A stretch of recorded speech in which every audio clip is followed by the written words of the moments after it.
Sharqi Turkistonki lagerlarning birida 10 oydan ortiq vaqtni o'tkazgan yana bir lager shoidi Ovalbek Turdaxun o'tgan hafta oilasi bilan Washington shahriga yetib keldi. Ovalbek Turdaxun dastlabki qadamda o'rilishib olgandan keyin Amerika Davlat Majlisida Uyg'ur qirg'inchiligi haqida tunji maydon guvohlik yig'inida qatnashdi. U o'zining 2018 yil fevralning 5-ida qora holda kiydirilib, Xitoy soqchilarining mashinasiga chiqarilgan kundagi voqealardan boshlab lagerga ilib berilganligi, buningga Qirg'izistonda viza muddati to'shib ketkicha turganligining sabab qilib ko'rsatilganligi, so'roq jarayonida diniy e'tiqodi va nima uchun Qirg'iziston fuqarosi bilan uylanganligi qatorliqlarning so'ralganligini bayon qildi.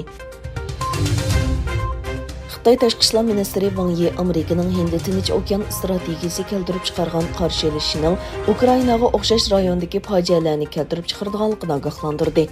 Tashqi ishlar ministrligining bayonotiga qaraganda, ministr Wang Yi Vyetnamlik mansabdoshi bilan telefonda suhbatlashgan.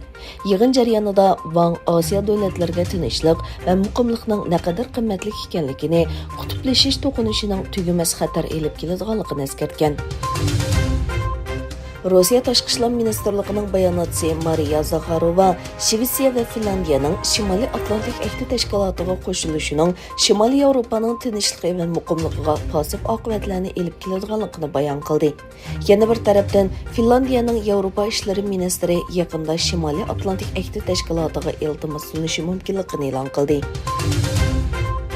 Xabar qilinishicha, Xitoy o'zining eng ilg'or kurashchi aeroplani J-20 ni Sharqiy va Janubiy dengizlarda chorlash uchun avatishga boshladi.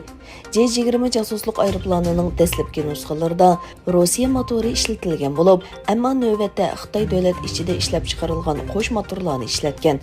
Xitoy keng Janubiy dengizning butunlay degidek egilik huquq talab qilib kelmoqda. Qirg'izistonning muavin bosh ministri Edel Baysalov bu davlatni ziyorati bo'layotgan Amerika Tashqi ishlar ministrligining xalq ishlari, demokratiya va kishilik huquq ishlari maslahatchisi Uzra Ziya bilan ko'rishdi.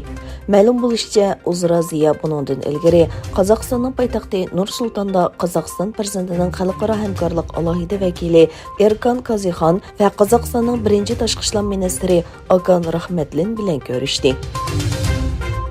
Amerika parlamentidagi 6 nafar kengash va Avom palata a'zosi Tayvanni ziyorat qildi. Xitoy bo'lsa orol atrofida harbiy manevr o'tkazdi va kengash palata a'zolarini jiddiy vaziyatni kuchaytirdi deb aybladi. Cumhuriyetchilar partiyasining kengash palata a'zosi Lindsey Graham Tayvan prezidenti Tsai Ing-wen bilan ko'rishganda, Ukrainaga qaratilgan hujum Xitoyning ig'vogarchilik qilmishiga qarata Amerika ommasini misli ko'rilmagan darajada birlashtirdi dedi. Ma'lum bo'lishicha, Rossiyaning Moskva nomli 510 xodimi bo'lgan chorlash paroxti Ukrainaning hujumiga uchragandan keyin cho'kib ketgan.